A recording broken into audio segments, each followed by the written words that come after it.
నమస్తే. Welcome to our channel. Senior journalist Damu Balaji garu ఉన్నారు. వారితో మాట్లాడదాం. సార్ నమస్తే సార్. నమస్తే. సార్ 'పుష్ప 2' రిలీజ్ అయింది కదా సార్. సో దాని కలెక్షన్స్ ఎలా ఉన్నాయి? అసలు ఎలాంటి రికార్డ్స్‌ని అది బ్రేక్ చేసింది? ఎందుకంటే చాలా మందికి చాలా హై ఇది ఉంది కదా సార్ ఎక్స్‌పెక్టేషన్స్. అవన్నీ అది ఫుల్‌ఫిల్ చేసిందా? Yeah! 'Pushpa 2' non holiday release అంటారు దాన్ని. అవును సార్. అక్కడ మా హిందీలో అయితే ఇది ఇప్పటివరకు ఉన్న 'జవాన్' రికార్డ్‌ని బ్రేక్ చేసింది. 'జవాన్' ఫస్ట్ డే 64 కోట్లు కలెక్ట్ చేసి నంబర్ 1గా ఉంది హిందీలో. దాన్ని ఇది బ్రేక్ చేసింది. 67 క్రోర్స్ నెట్ ఇప్పుడు ఈ 'పుష్ప' హిందీ మాత్రమే. సో ఓవరాల్‌గా తీసుకుంటే తెలుగు రాష్ట్రాల్లో 85 కోట్లు కలెక్ట్ చేసింది నెట్. అందులో తర్వాత తమిళనాడులో 7 కోట్లు, కర్ణాటకలో 1 కోటి, కేరళలో 5 కోట్లు, యూఎస్ఏలో 35 కోట్లు, ప్రీమియర్ షోలకి 10 క్రోర్స్.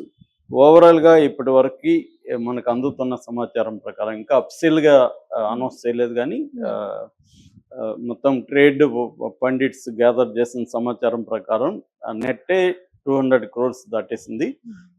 ఇప్పటి వరకు మనకి ఉన్న రికార్డ్స్ ఏముంటే 'త్రిబుల్-ఆర్' 223 కోట్లు, 'బాహుబలి 2' 218 కోట్లు, 'కల్కి' 191 కోట్లు, 'సలార్' 178 కోట్లు, 'కేజీఎఫ్ 2' 165 కోట్లు ఉన్నాయి. దాని తర్వాత 'పఠాన్', 'జవాన్' ఇవి హై రికార్డ్స్ ఇప్పటివరకు ఉన్నది.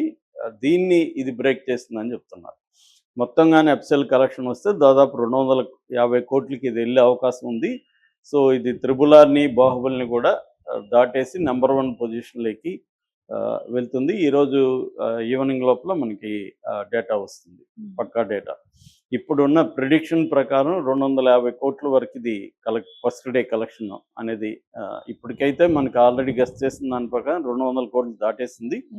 250 వరకు కూడా ఇది వెళ్తుంది అనేది చెప్తున్నారు. ఇక అమెరికాలో 35 క్రోర్స్ కూడా టాప్ 3లోకి ఇది వెళ్ళింది. ఇప్పటివరకు 'జవాను' ఇట్లాంటివి ఉన్నాయాడ, దాన్ని కూడా ఇది దాటేసింది. అట్లాగే నేపాల్లో విపరీతంగా నిన్న థియేటర్ క్రౌడ్స్ అని చెప్తున్నారు. నేపాల్లో కూడా ఇప్పటివరకు హైయెస్ట్ రికార్డ్స్ వచ్చి 'బాహుబలి 2' 23 కోట్లు ఫస్ట్ డే, 'త్రిబుల్-ఆర్' 13.5 కోట్లు. ఇది ఇంకా నేపాల్ రికార్డ్స్ రాలేదు. ఇది కూడా దాదాపు ఒక 15 క్రోర్స్ వరకు 'పుష్ప' కూడా నేపాల్లో కూడా చేస్తుందని చెప్తున్నారు. నేపాల్లో కూడా సౌత్ ఇండియన్ సినిమాలకి విపరీతమైన క్రేజ్ ఉందన్నమాట. సో అలాగా ఇది మొత్తం మనం ఆల్రెడీ చెప్పుకున్నాం, 80 దేశాల్లో 12,000 థియేటర్లలో రిలీజ్ అయింది. నిన్న మాత్రమే 55,000 షోలు పడ్డాయి. అంటే ఈ రికార్డు రావడం వెనక నెంబర్ ఆఫ్ థియేటర్స్ ఎక్కువ ఉండడం, 'బాహుబలి', 'త్రిబుల్-ఆర్' కంటే దీనికి నెంబర్ ఆఫ్ థియేటర్స్ ఎక్కువ ఉండడం, 2 షోస్ ఎక్కువ ఉండడం, 3 టికెట్ రేట్లు కూడా మనం చూసాం ఇక్కడ ఎట్లా పెట్టారని. ఇవన్నీ కూడా కారణాలుగా చెప్పుకోవచ్చు. ఏదేమైనా దీని క్రేజ్ ఏంటంటే అక్రాస్ ద గ్లోబ్ ఓవరాల్గా ఇది విపరీతంగా అన్ని రకాల ప్రేక్షకుల్ని అలరించిందని చెప్పొచ్చు. హిందీలో ఈ రికార్డ్ అనేది సాధారణమైన విషయం కాదు. ఎందుకంటే ఇప్పుడు 'త్రిబుల్-ఆర్' చేసిందంటే ఆల్రెడీ రాజమౌళి తెలుసు, 'బాహుబలి' ఈ ఫేమ్ ఉంది.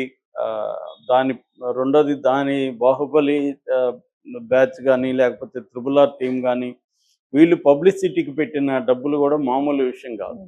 నిజానికి అంత ఖర్చు 'పుష్ప'కు పెట్టలేదు. 'బాహుబలి' ఒక 'త్రిబుల్-ఆర్'తో పోలిస్తే ఆ రేంజ్లో పబ్లిసిటీ ఎక్స్పెన్సెస్ అనేవి దీనికి లేవు. ఎందుకంటే 'బాహుబలి' కానీ 'త్రిబుల్-ఆర్' కానీ, ముఖ్యంగా 'త్రిబుల్-ఆర్' వాళ్ళు టార్గెట్ వచ్చి ఆస్కార్ అన్నమాట.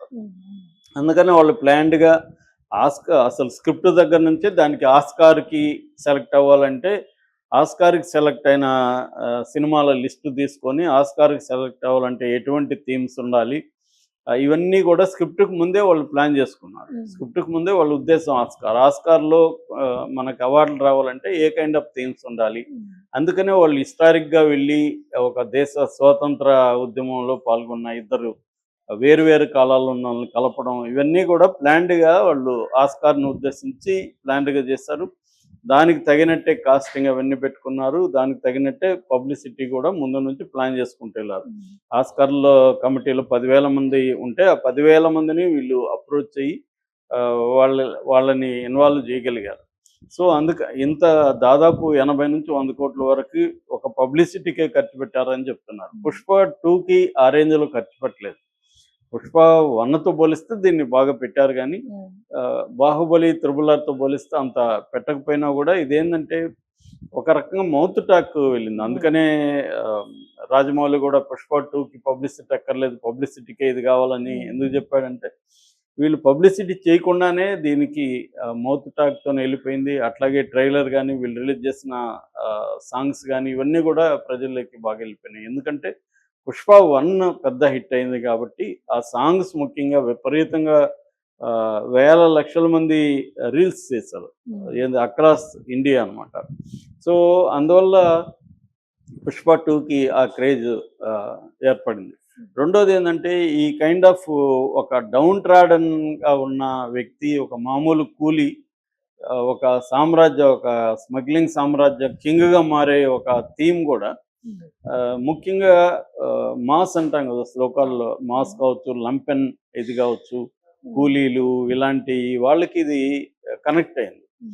ఎందుకంటే ముంబై ఈ మధ్యకాలంలో గ్లోబలైజేషన్ తర్వాత ఇండియాలో వచ్చిన మార్పు, సినిమాల్లో వచ్చిన మార్పు ఏంటంటే ఈ మాస్ని అడ్రస్ చేసే సినిమాలు తగ్గిపోవడం, కొద్దిగా క్లాస్ టచ్ ఉన్నది. ముఖ్యంగా హిందీ అయితే కంప్లీట్గా మాస్ సినిమాలు తీయడం ఆపేశారు. అందుకని అక్కడ భోజ్పూరి ఇండస్ట్రీ కూడా పెద్ద ఎత్తున రావడానికి కారణం ఏమంటే ఈ మాస్ పాపులేషన్ని అడ్రస్ చేసే సినిమాలు, వాళ్ళు ఐడెంటిఫై చేసుకోగలిగిన సినిమాలు అనేవి హిందీలో లేకపోవడం వల్ల భోజ్పురి లాంగ్వేజ్లో నుంచి వచ్చాయి. నిజానికి భోజ్పురికి స్క్రిప్ట్ ఉండదు, భోజ్పురి మాట్లాడే ఓన్లీ స్పోకన్ లాంగ్వేజ్ అది. కానీ వరల్డ్ వైడ్గా వాళ్ళకు 20 కోట్ల పాపులేషన్ ఉంటారు. కేవలం భోజ్పూరి వాళ్ళే చూడలేదు, అది వరల్డ్ వైడ్గా హిందీ పాపులేషన్ కూడా దాన్ని చూశారనమాట.